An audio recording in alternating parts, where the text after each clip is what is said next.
World Economic Forum, 4th to the 6th of September, taking place in Cape Town. So the official program of the 2019 World Economic Forum kicked off yesterday. Let's get an update now. SABC News business anchor Nzinga Qunta is in Cape Town, following it very closely for us. Nzinga, very good morning to you. Lots happened yesterday.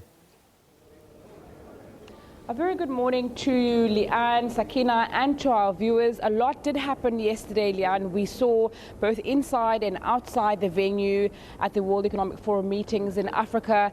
Inside the venue, lots of discussions taking place around artificial intelligence, the fourth industrial revolution, and how that can be conducted in a way that's inclusive and that moves people forward together collectively instead of widening the digital divide that we currently see.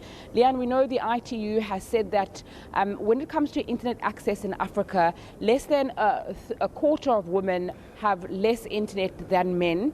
So when we're talking about the fourth industrial revolution and the upskilling of the digital skills that will be needed for that quarter of women that has less of access than men will also get left behind. I spoke to Telecommunications and Postal Services Minister Stella Ndabeni-Abrams about what she felt her department was going to do about this.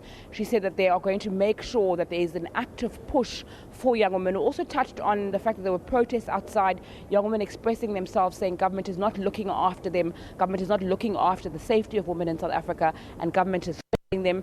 She said she was speaking not as the minister at that time, but as a woman, and speaking about the safety measures that need to be put in place and the actions that her department in particular is going to take when it comes to making sure that women are safe, making sure that there's measures in place to ensure that criminals don't get access to certain work opportunities and the like. So we also asked her about the appearance of the SABC board chairperson at the Zondo Commission of Inquiry, because although we are at the World Economic Forum, of course we're not blind to the fact that there's news taking place.